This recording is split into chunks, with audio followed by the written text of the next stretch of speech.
Hello and welcome to the Run Testers. My name's Nick, and in this video we're going to be comparing the Adidas Adios Pro 4 and the Nike Alphafly 3.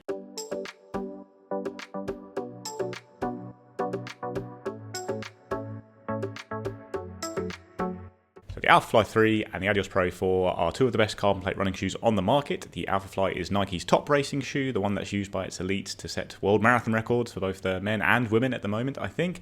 Adios Pro 4 is not technically the top racing shoe in the Adidas range because the Pro Evo 1 exists and is used by their elites, especially when it comes to setting those world records, but it's very expensive, not that durable, hard to get hold of, so I think the Adios Pro 4 is the de facto top racing shoe for normal runners, so that's the one I'm going to compare to the Nike. The Adios Pro 4 is the cheaper shoe though. It comes in at £220 or $250, whereas the Alphafly is £285 or $285. The Alphafly is a slightly heavier shoe at 220 grams or 7.7 ounces in a UK 9, US 10, whereas the Adios Pro 4 is 201 grams or 7.1 ounces, also in a UK 9, but that's a US 9.5. Alphafly 3 has an 8mm drop and the Adidas has a 6mm drop. When it comes to the design of the Adios Pro 4, you've got this woven light lock upper, very lightweight material, strip of padding around the back of the shoe and no real internal heel counter or anything like that to keep things nice and lightweight. You've got Light Strike Pro midsole. This version of Light Strike Pro is a little bit softer than the one on the Adios Pro 3, but in general it's just Adidas's top foam now, very lightweight, springy foam. You've got carbon infused Energy Rods 2.0 running through the midsole, which acts like a carbon plate in providing that stiffening agent for the foam to give you a bit more propulsion and stabilise the soft midsole foam. Then on the outsole you've mostly got a light traction material, which is a very thin and lightweight material, but this little section is Continental rubber to give you grip where you need it most in terms of your toe-offs when you're rounding corners, and actually just your toe-offs in general when you really don't want to be slipping a little bit. And with the Alphafly, you've got an atom knit upper with a little bit more structure around the heel than you have in the Adidas. There is some more support there. It's a booty style upper rather than the more traditional upper with a tongue you have on the Adidas.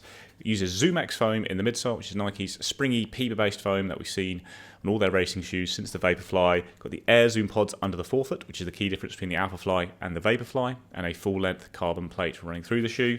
Then you've got what's called a far shot rubber outsole, good forefoot coverage, 2 strips of rubber at the back, pretty durable outsoles. I have done a lot of miles in the Alphafly and it's still holding up pretty well in terms of durability on that outsole. So when it comes to fit of the two shoes, I've got a UK 9 in both of them, but that's different sizing if you look at the American sizes. Adidas, it's a US 9.5, it's a US 10 with Nike. This is the size I use in general for both of these brands. I have no fit concerns at all with the Alphafly 3. I would stick to your normal size. It's got a comfortable, accommodating fit, holds your foot tightly without being overbearing, and it's still a nice lightweight and breathable upper.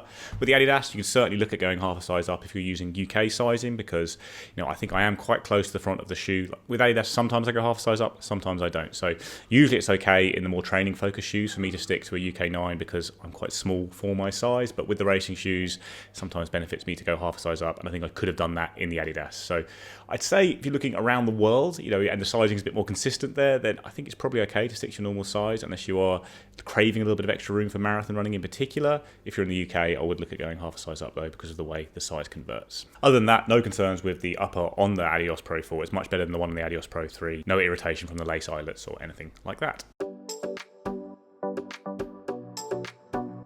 So on to the run test then. I've done a lot more running in the Alphafly 3 than I have done with the Adios Pro 4 because it is an older shoe. I've done, I think, probably over 100 miles in this now, using it for a few races, including my 10k PB, some other 10k races, and some long runs as well in marathon training. Adios Pro 4 only came into me recently, so I've just been doing a couple of training sessions in it, and then today I went down the track and did a training session wearing both of these shoes, doing K reps and kind of doing 4 in the Adios, 4 in Nike, and then 2 more back in the Adios. So I'm going to dive into that track session in a second, but before we do, I'd say that both of these have been really excellent for me on the run. I do think they've got really springy, impressive carbon plate shoe rides as you'd expect from them. They are both top tier super shoes, I'd say, and in terms of performance, I think they're both right up there. It might come down a little bit to what you're looking for in terms of ride feel, and indeed the price though, because the Adidas is cheaper. Anyway, let's go see that track session. Good morning from Walthamstow Fieldgood Centre, where I am here to do a track session using both the Adidas Adios Pro 4 and the Nike Alphafly 3. I've got 10 times 1k on the agenda today. The pace 320 for each of those k reps with 60 seconds recovery. So the plan is I'm going to swap between the shoes. So I'm going to do 4 reps in the Adios Pro 4. I'm going to do 4 in the Nike Alphafly 3 and then back to the Adios Pro 4 for 2 more, just to see how it feels before and after, and make sure I'm not just doing the second half of the workout in one shoe, which might be a little bit harder than the first half. It's one of my favourite workouts. I do love 10 times 1K, looking forward to it, and looking forward to testing out the shoes.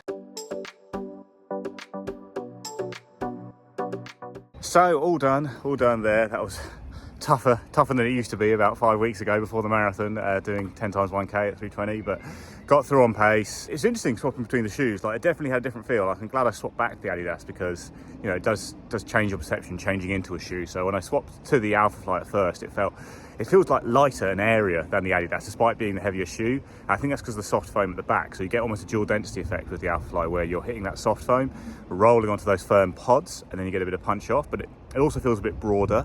And then when I put the Adidas back on for the last 2, it feels a bit bouncier than the Alphafly all round. I think because you got that slightly firmer foam at the back of the shoe, so it's more of a consistent feel throughout the sole, and it felt a bit springier. It feels a bit lighter, a bit nimbler, a bit narrower, even on the forefoot. Adidas has got a big wide forefoot, but I think the Alphafly is probably even bigger. I'll have a look at that, actually, just verify that later. But yeah, they both felt very good, very fast. Like, I don't think there's going to be any big differences if I have a look at the stats on Garmin in terms of my running technique and all that. They both performed at a very high level, as I expect from 2 excellent shoes. But yeah, you got a slightly nimbler feel throughout the Adidas.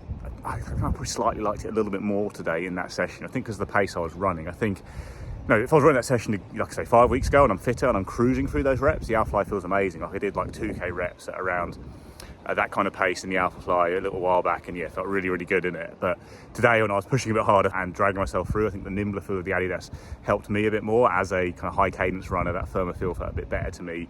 It feels more akin to things like the Metaspeed Sky Paradise, which I really like, but a bouncier version of that. It is a bouncier shoe, and yeah, really impressed me today. So yeah, both shoes are really good. Today I slightly enjoyed the Adios a bit more, but if I was maybe in slightly more cruisy shape or looking at longer reps, longer races, the Alphafly I think has a slightly more relaxed feel, and the way it blends those 2 foams together, that soft foam into the firm toe off, does feel very nice as well.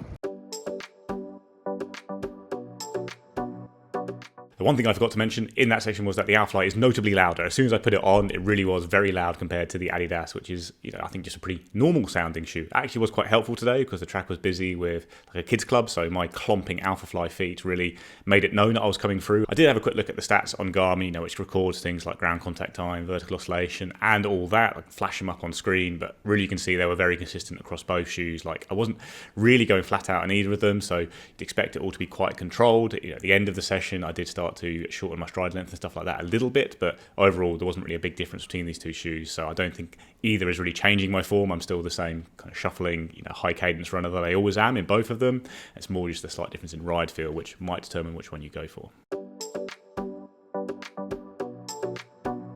Verdict. I mean, these are 2 really good shoes for sure. Like, in the past, I'd have definitely gone for the Alphafly over the Adios Pro 3, which I found just a bit big and didn't really work that well for me at times. But I do think the Adios Pro 4 just getting a little bit lighter, a little bit softer, it feels a bit springier, just all round makes it a better shoe, and very much a direct competitor to the Alphafly for me in terms of performance. I think maybe if I was looking at a marathon and I was looking at locking into a pace that I could hold and cruise through, I think the Alphafly just might suit me a little bit better. It does feel like it really rolls through very nicely for me from heel to toe onto those Air Zoom pods.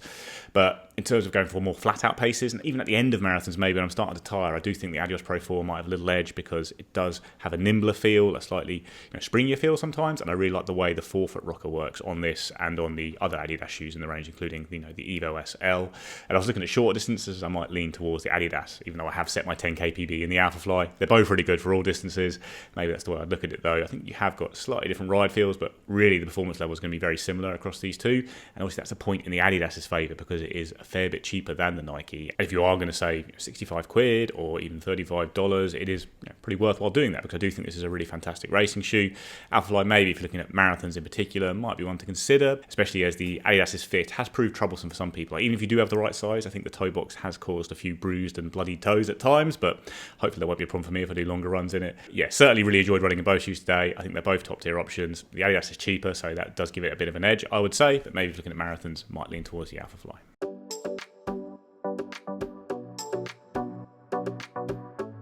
That's a comparison of the Adios Pro 4 and the Nike Alphafly 3. Let us know what you think in the comments below. Please like and subscribe, ring the little bell, and we'll see you next time.